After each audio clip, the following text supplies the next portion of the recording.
Defined benefit pension transfers 2025, CETVs and gilt rates, or the 30-year gilt rate to be more precise. That's what I'm going to be diving into in today's video, helping you have an understanding of the landscape of things at the moment if you're considering to obtain authorized and regulated DB pension transfer advice. Before I start though, my digital marketing team have been having a go at me. Only 11% of you people watching the channel on a weekly basis are actually subscribed to our channel. That means 89% of you are watching videos but not subscribed. I need to get this figure up. It was previously 10%, we got it up to 11%. So please go below and hit the subscribe button. It is genuinely the very best thank you can say to me here at Cameron James and all the hard work that goes into the channel. And we promise, as our subscribers increase, we will invest more money and resources into the channel to make content even better for you. So please go and subscribe. Okay, so defined benefit pension transfers 2025. Now, 60-second summary, what is a defined benefit pension asset? A defined benefit pension asset is a safeguarded income for life that you have from your defined benefit scheme or trustee in the UK. i.e. you worked for a firm previously or you're still there now if you're lucky enough to still be part of a DB scheme, and in effect you don't have to worry about anything to do with the market. You are guaranteed to get your normal retirement age, typically 60 or 65, you're guaranteed to get an income for life. There's actually index linked that's going to grow. Defined benefit pensions, fantastic and very, very valuable assets. However, they are not always suitable for everyone's situation and some people consider transferring them out. Now, while I am a qualified pension transfer specialist, I am not an authorized and regulated pension transfer specialist with the FCA. We always have all our reports completed by an independent third-party firm outside of Cameron James to make sure that you get an independent assessment on the suitability of the transfer out of a defined benefit pension.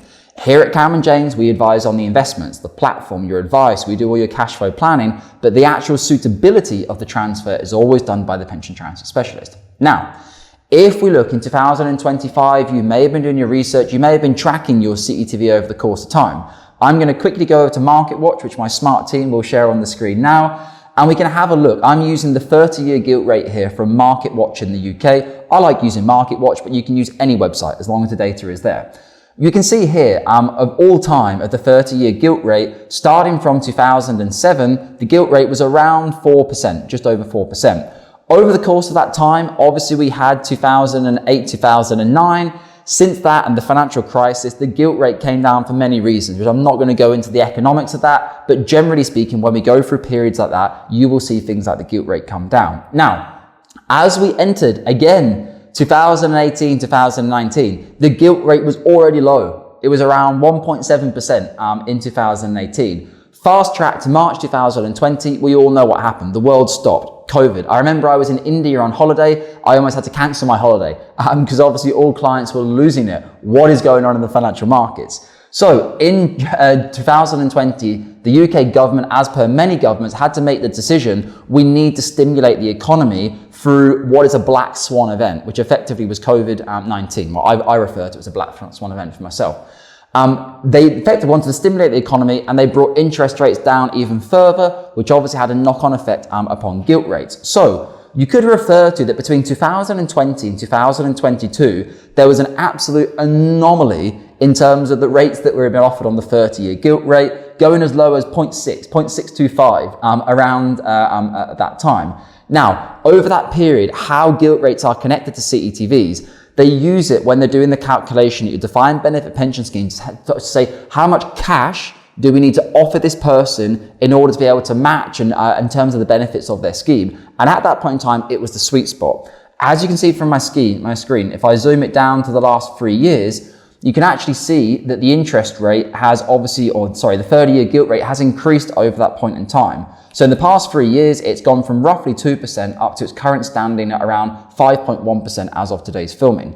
So what it means is, whilst it is not the only factor, there are other factors that go into the calculation of your CETV, but the market or the gilt rate is one of the biggest factors in my experience I've seen as to fluctuations in CETV. So let's be honest about it. You can easily take the opinion that in 2025, it's not necessarily the best value CETV you're ever going to have in comparison to, say, 2020 or 2021 or whatever it might be. The reality is, though, you can't go back. You can't go and change the clock. And also, there's no guarantee that your CETV won't continue to get worse in terms of the value it's being offered, depending upon global and political events. I'm not going to mention the orange man too much in today's video.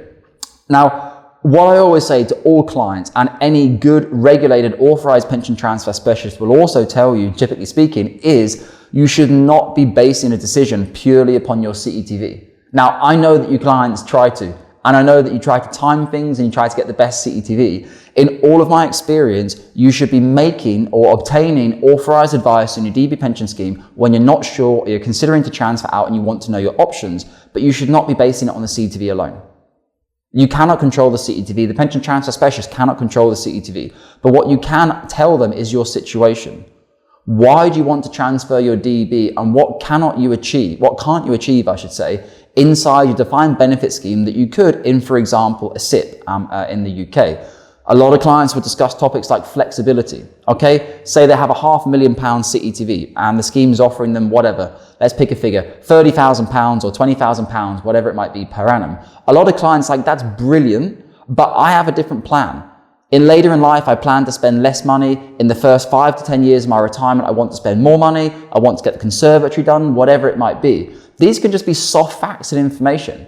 Getting your conservatory done might not, empirically speaking, or unlikely empirically speaking, be the best financial thing for you to do, but you provide the pension transfer specialist with all of this soft information for them to go away and complete their analysis and report. Now, at the time of recording, the very large majority of defined benefit pension transfer authorised and regulated reports come back as a negative, or they advise you to maintain your UK DB asset. Now, the reasons for this are pretty obvious. You have a pension scheme that's guaranteed to be index linked and grow from now and the rest of your retirement, and you have to do nothing. No research, no cost, no risk in the market. Obviously, I guess you could always claim there's a certain level of risk with DB schemes, but obviously you have the Pension Protection Fund in the UK as well. So it's very, very difficult for a pension transfer specialist to empirically say it's the right thing for you to transfer out of your scheme.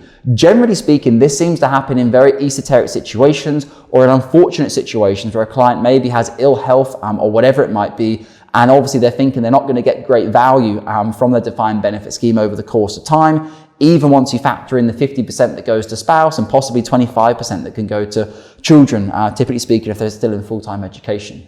So I hope it's a useful video for you today on the topic of CETVs. If you do have any questions at all, or you want to speak to myself or one of our senior financial advisors here at Cam & James, you can use the calendar link below.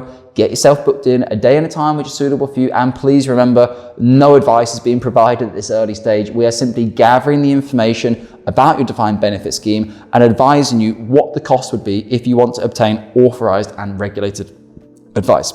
And as always, take care of UK pension assets, particularly DBs.